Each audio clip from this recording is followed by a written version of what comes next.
recorded live at 4ZZZ Studios, Meanjin, Brisbane. On 102.1 FM. And broadcast across Australia on the Community Radio Network. You're listening to Z Games. Z Games brings you the best in gaming news, reviews, community and culture. Want to reach out? Share your hot take? Or do you just want to share your favourite game? Find us on socials at ZEDGamesAU.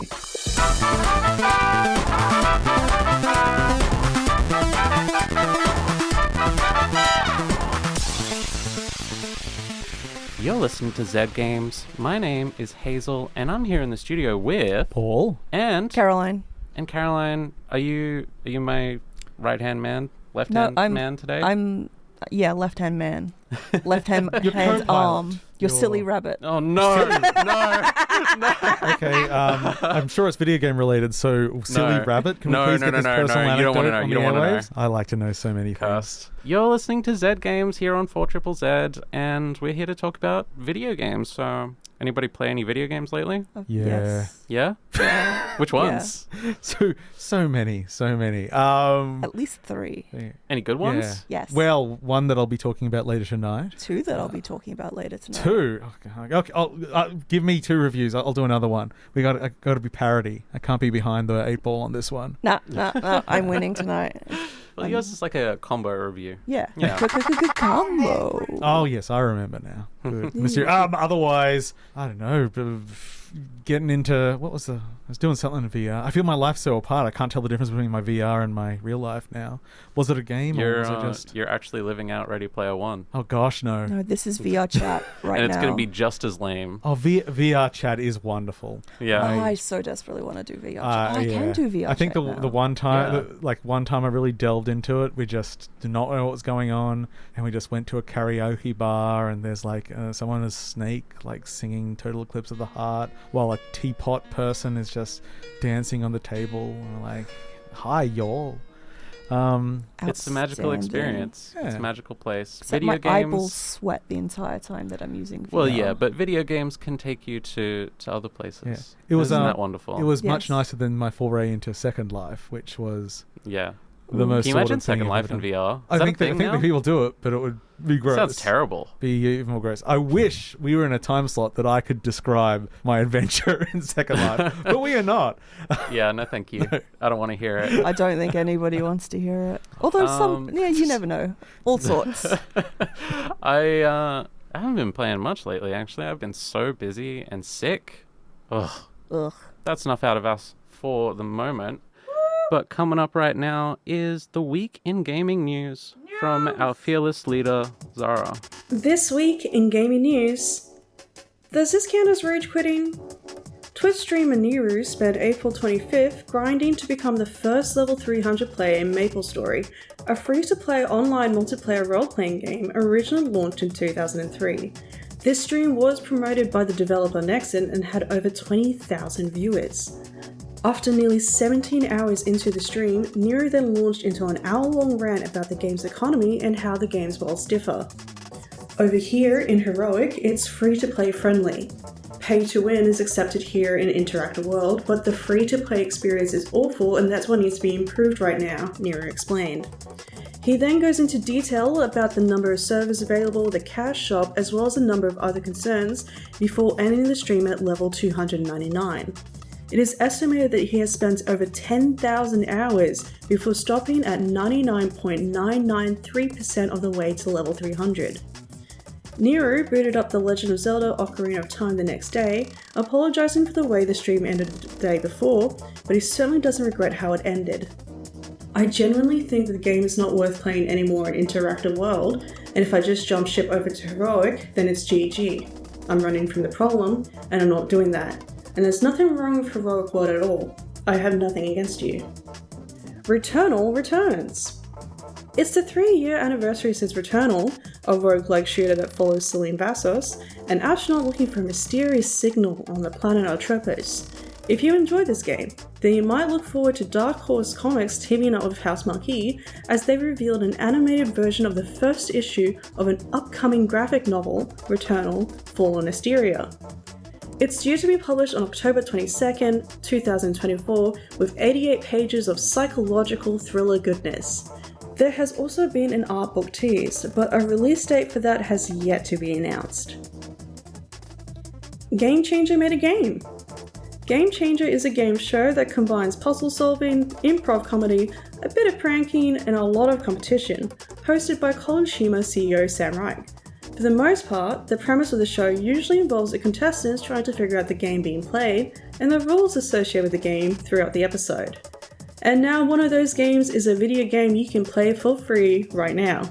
Based off the game Deja Vu, it has players navigate a maze by choosing to go left or right at junctions, make the wrong turn, and you encounter a silly death. Developed by Colin Watterson, the game works well on PC, badly on Mac. News nibbles. Starfield will be getting a big update in May, which will include new difficulty options for gameplay, shipbuilding customization options, and more quality of life improvements. Land vehicles were also announced to be in development, but we don't know when those will join the game. Roll 7, responsible for Rollerdrome and Oli Oli World, and Intercept Games, responsible for Kerbal Space Program 2, will be closing down as Take-Two Interactive announces its plans to lay off as much as 5% of its workforce in the coming months. And the Fallout TV show has hit 65 million viewers in 2 weeks. Yahoo! And now for some upcoming games. May 2nd, that's today, brings Endless Ocean Luminous for the Nintendo Switch. May 7th brings Prison Architect 2 for the PC, PlayStation 5 and Xbox Series X, and May 8th brings Animal World for the PC, PlayStation 5 and Nintendo Switch. That's it this week in gaming news. Thank you, Zara. Yes, thank you. Now, I do desperately want to talk about that story right up the top there. Maple Story streamer Niru. I'm not sure Zara really put enough sauce on this because they kind of started the troll from the beginning. He's doing something that's never been done in the game before. Sponsored by the developers of the game. It's 17 hours long and like 20,000 people watching. This is probably also ignoring the time it took to get to that point in the game, which I'm sure is thousands and thousands of hours. He estimates over 10,000 hours to get to where he was. How many years straight of playing is that? I don't know. That would involve math. Google could probably sort it out for us. You'll keep talking. But he's basically got every eye in the Maple Story world on him at this point. 416 days straight of playing. Into a stream. 416 days straight? Yes. Yeah, that's over a year. Yucky. And then right at the point where everybody's looking, he's about to crack level 300. It's never been done before. He just goes, I'm not doing this. I'm actually going to go on an hour-long rant about how the devs have ruined this game while they're sponsoring my stream. Like, that's... I hope he got paid beforehand. Yeah. That's They may not follow through otherwise. It is a very ballsy move, and that's all I'm going to say about that. It is one of the most investments into a troll I've ever experienced. It's really incredible, and like he has to care so deeply about the game to do something like that. Yeah, we're going to assume that at least the first 350 solid days of play, he really loved it. Yeah. And then it's just like, well, now it's time to craft my revenge. Yeah. Well, in other news, the Fallout TV show has taken the world by storm. Has anybody here watched it? Not yet. Nope. No. I did, however. I just assume it's fine. Walton Goggins is like an amazing character actor. Everything it's pretty good. Looks pretty. It's like, but I'm just not driven to. I just don't care. Well, I don't care about Bethesda Fallout, and it follows in that line. Yes. And I'm not offended by it. I'll watch it eventually. I hear it's very enjoyable. I feel like I would watch it if it was an adaptation of the story of Fallout New Vegas. New Vegas. I probably wouldn't like it because they'd ruin it somehow. Well, what if they did? What are you like? I mean, me as an old school pretentious Fallout fan would still have issues with New Vegas because New Vegas follows the changes Bethesda made to the universe, which make no sense. Why do they still use caps as a currency? This makes no sense. Why 200 years after coming out of civilization, are there still just a diner with a skeleton in it with a gun next to it? Why? Why, Hazel? Because it's funny! I did, however, hear about Bethesda updated Fallout 76. And Yeah. since Fallout 4 got... Oh, was it Fallout 4? Fallout 4 got the next-gen update, which just broke it. Broke it, yeah. Okay, and that's didn't, what it didn't was. even do the things that it said it would do. Which is funny because everybody is going back to play all the Didn't it- Fallout games didn't it because they're so also, hyped from the show. Didn't it also ruin a mod that had been worked on for years and was just The about to release? London mod, yeah, they held off release to see what it would do, and it broke lots of stuff. Yeah. But they anticipated that, so it'll just delay it a little I bit. just find it's very Bethesda. In the depths of Fortitude Valley, the team behind Netherworld have birthed a new beast. Lost Souls Karaoke, a purgatory waiting room and bar, will lead you to one of 5 chilled private karaoke realms designed by Nelson Gibbons, where you will sing for your soul. Book a room and put your soul on the line from Tuesday to Sunday via lostsoulskaraoke.com. Lost Souls Karaoke are proud sponsors of 4ZZZ.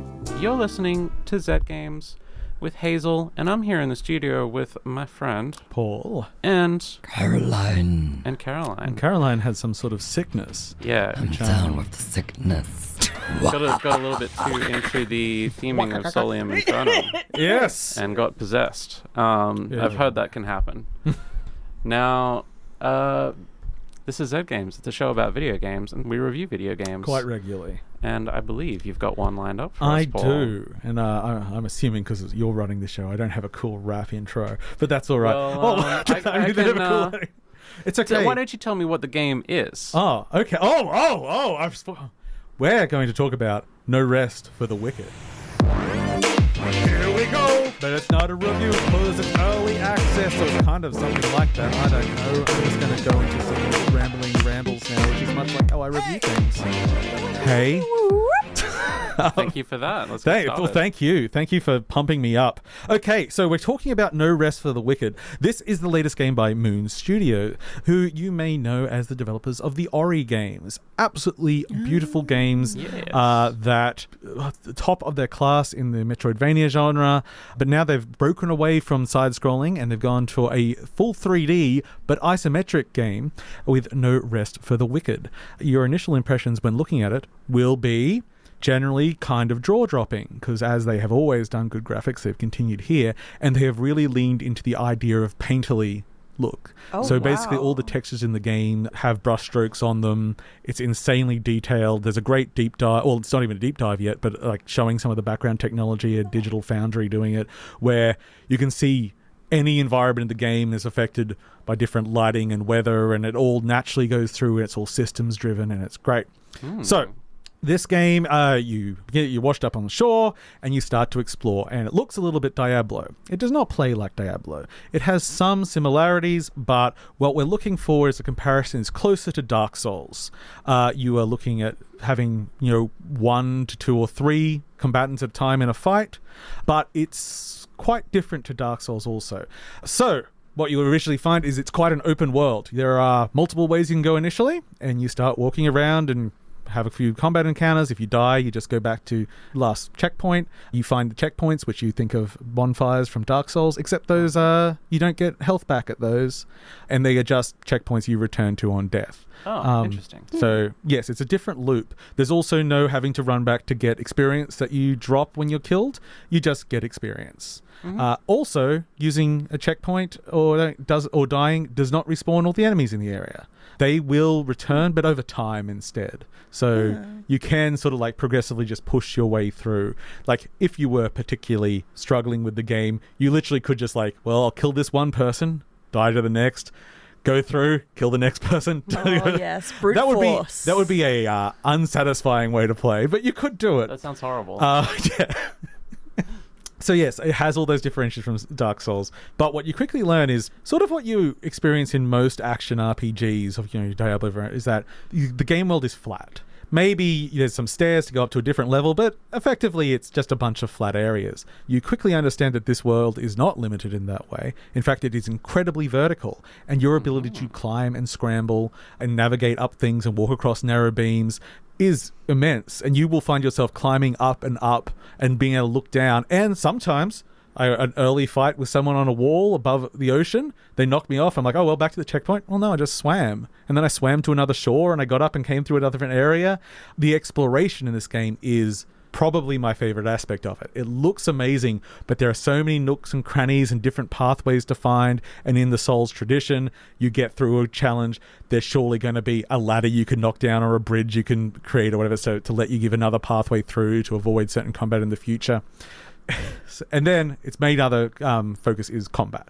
And that combat is very weighty, very much dedicating to your animation early on.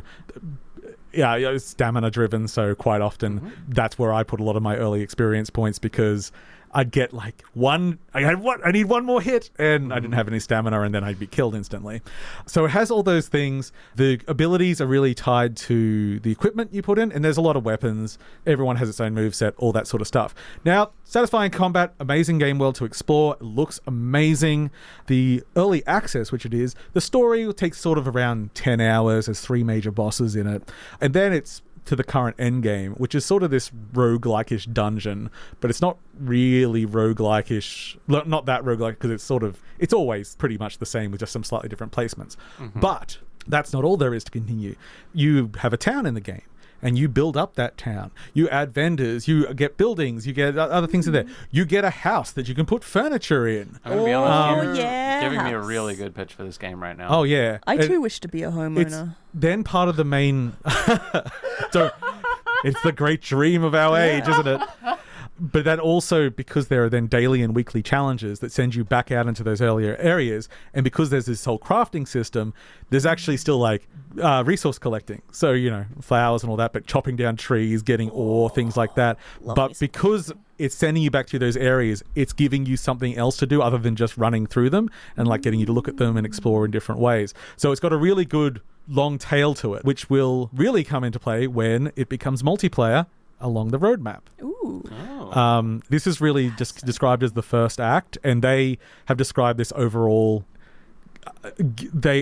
game they've described as their Fellowship of the Ring, and they plan to make the whole thing, which I assume they mean multiple games, their Lord of the Rings. Interesting. Very interesting. And it's really story driven. Every time you get to a landmark, there's big cutscenes, and they look gorgeous, well voice acted.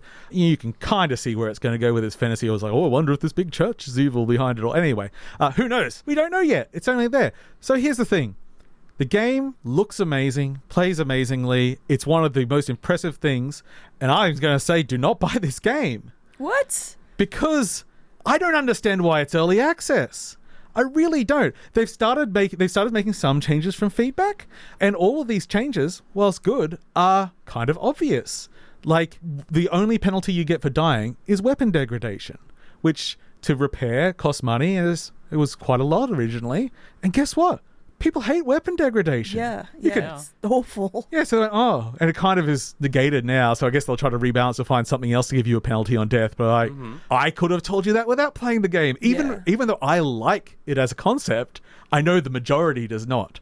So if you're wanting to go by majority rules with an early access of like what feedback you get, of course that's going to be your feedback.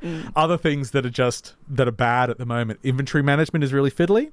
And even if you store all your equipment in your house with chests and everything, if you need to craft something, you have to physically go get it out one of your 15 boxes or whatever, put it in your, it's like, no, just pull the resources from your house when you're crafting. Like things that are... Didn't think about any of the quality of life stuff. Yeah. That we've spent the last and I guess it's 10 years of games developing. Yeah. It's one of those things where I go like, I guess it doesn't really matter because that part's not a focus of the meat of the early access. Like you're really only getting that into the later game.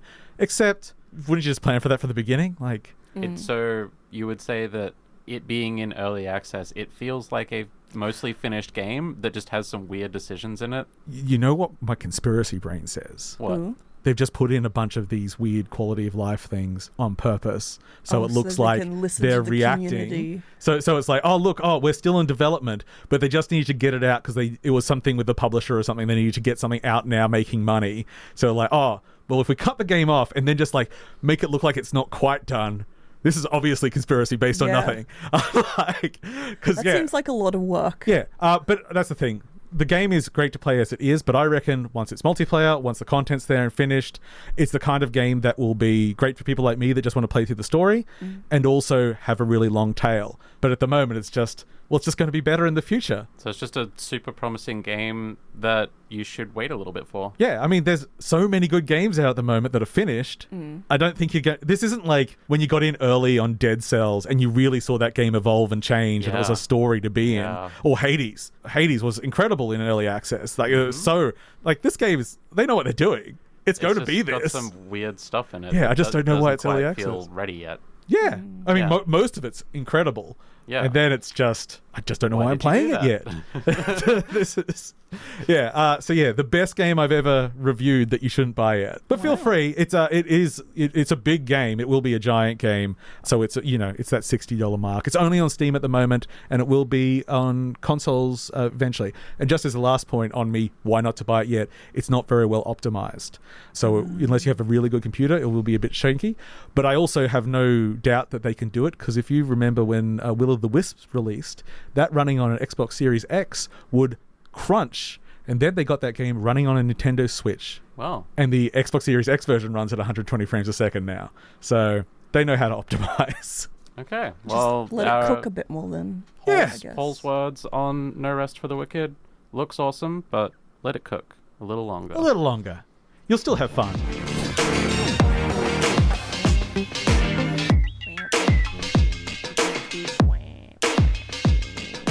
Time to rest. Now, I know that you did just finish a review of the game, but could you tell me what you think of the soundtrack? Well, it's quite epic, but it ain't no Rest for the Wicked. I don't know. You're listening to Z Games at 4ZZZ. You're listening to Z Games on 4ZZZ. Oi mate, you're listening to Z Games at 4ZZZ. You're listening to Z Games at 4ZZZ. You're listening to Z Games at 4ZZZ. You're listening to Z Games at 4ZZZ. You're listening to Z Games at 4ZZZ. You're listening to Z Games at 4ZZZ. You're listening to Z Games at 4ZZZ. Got a bit carried away. You're listening to Z Games with Hazel, Paul, and Caroline. Yo. I believe you've got another review for us. I do. It's 2 reviews in 1. 2 for the price of 1. Do you want to tell me what you're reviewing? I'm reviewing Blasphemous. And also Blasphemous 2. Oh. Yes. Well. To start... Let's fire away. I got a finger waggle there. What you gotta say about God? Something not good, because it's blasphemous in the house. Tell me all about Blasphemous. All right, to start with, I'm going to start with a sentence full of nonsense words. It's a 2D pixel art side-scroller platformer, Metroidvania Souls-like, with Catholic core aesthetics. Wow, that was a lot of nonsense. Yes, okay, so Metroidvania, the game's map, is gradually opened up to the player as they acquire new abilities through gameplay, and a Souls-like is, like the Souls games, Like that last game we spoke Yeah, exactly. Yeah. Which was also like those games that it's like. Yeah, so there's a focus on the difficulty of the game with set save points that, while resting at, will recover your health. It'll also spawn all the enemies back that you have defeated, minus the bosses, as well as you get a limited amount of healing items that can be upgraded in both how many you have and their efficiency. These only refill at the save point. There are penalties imposed by dying, and there are massive amounts of lore that is revealed through both gameplay and item descriptions, but yet obscured and open to interpretation. You play as the Penitent One, a silent protagonist brought back to life to be caught in an endless cycle of death and resurrection, wielding the guilty blade known as the Mea Culpa as he travels through a land gripped by what is known as the Miracle. The Miracle is described in the game's opening cutscene as, and thus guilt, repentance, mourning, and every pain of the soul of all kind were visibly and tangibly manifested everywhere and in all of us, sometimes in the form of blessing and grace, sometimes in the form of punishment and corruption. That divine will, equally pious and cruel, which we could not and will never be able to unravel, was called the Miracle. Be prepared for a lot of just nonsense words like that I already forgot what you said. Yeah. I felt like I was in church. Yeah, this game gives me kind of flashbacks to church, which is why I ignore the story for the most part, honestly. Anyway, the game's combat has a heavy emphasis on the parry mechanic, which seems the only viable way to fight bosses in the hard mode of New Game Plus, and which I really had trouble with mastering. Honestly, I just preferred to dodge everywhere. Mm-hmm. Yeah, the gameplay is focused on fighting your way through the world to find the boss fights that will allow you to progress through the story.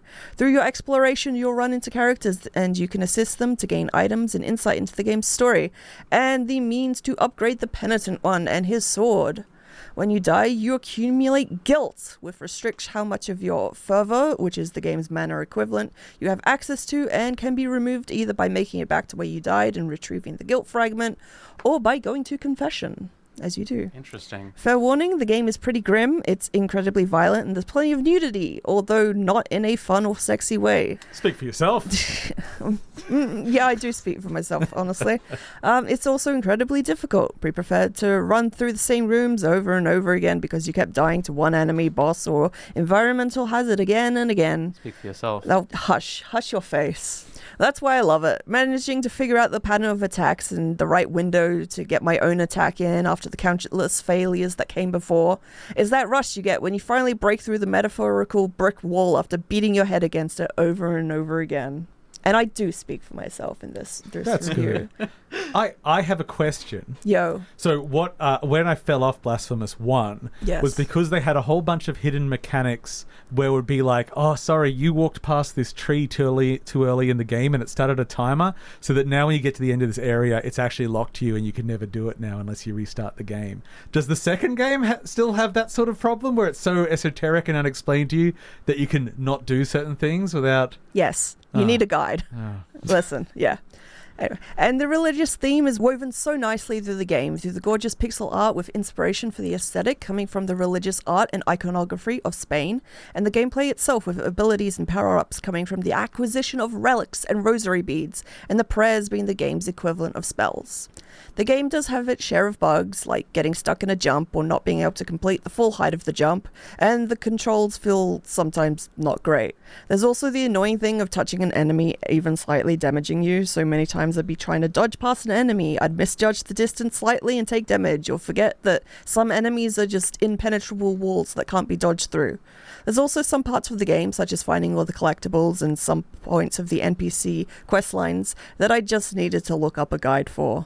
Also for how to get certain endings, and just, general mechanics of the game sometimes. I mean, that's still very Souls-like. Yeah. We never wanted an alternative. It's just hidden timers always get me in games. I'm like, oh. Yeah. It's a wiki game. Yeah. All in all, it's nothing that stops me from loving this game. And with an absolutely amazing soundtrack by Carlos Viola and plenty of content with 3 DLCs that come free with the base game, I'd say this game is worth it. And there's a sequel, of course, as you may have noticed from me saying that I'm reviewing 2 games. Blasphemous 2, same guy, different weapons, and a bunch of reworked mechanics. The controls are changed up, so transitioning from game to game was pretty tricky, at least for me, but the movement feels smoother, which for a platformer is very good, and the gameplay has been refined. The cutscenes are no longer pixel art, instead cel-shaded animatics have taken their place, which I have mixed feelings about. Instead of the mea culpa, there are now 3 different weapons, which I'm not going to try to pronounce. There are twin daggers, which have light attacks. There's a flail for heavy attacks, and a sword for a more balanced attack style, each with different abilities that are unlocked as the game progresses. Now, there's something about the art of the NPCs that just feels a bit less than the first game, maybe too smooth. I can't exactly put my finger on it. The bugs are still there. I've had enemies in arena-style sections get trapped off-screen, which means they were unkillable, and then I was trapped on the screen, meaning I had to reload the game, lose all my progress. That was really annoying, and I've gotten stuck in a wall and just died. Yeah, it's unnecessary frustration on top of the game's standard frustration. However, the first game, this is not enough for me to not love it. Alright, Blasphemous was developed by The Game Kitchen, published by Team 17. The music was composed by Carlos Viola. The first game is like $36 full price on Steam. It was released on the 10th of September 2019. Blasphemous 2 is about $45 full price on Steam and released on the 25th of August 2023. That's my review. Damn, that was a lot. I didn't realize the, I cut so much out of that review. I Sorry. have one last question for you. Do you feel like the game helped you work through some religious trauma? Not really, since I didn't grow up Catholic. I grew up Presbyterian. All right. Which doesn't not have an aesthetic. If it has an aesthetic, it's like school halls and hummus dip afterwards. Well, that is all she wrote. All they wrote. Even. Yeah, I did write it. Do I get the end? There we go. And the review. And the review. The cutscenes looks better in the first game. Yeah. Well, I just want to give a huge shout out to Elliot from West End, the latest 4ZZZ subscriber. We love you, Elliot. Woo! Thank you, Elliot. Killing it. And it's coming up to the end of our time slot, so we got to say goodbye. I hope you enjoyed listening to the show this week. I certainly enjoyed being on the show this week. I had a great time. Enjoyed listening to you listeners. Thank you. And other people in the studio listening. Yes, thank you for listening. I love all of you. And we'll be back next week and keep you warm for the rest of this chilly Brisbane night. So with that, I'll say goodbye, good night. Goodbye. We love you. Bye. Thanks for listening to Zed Games. If you'd like to listen to more, you can find us on the Community Radio Plus app or find us on socials at ZED Games AU. See you next time.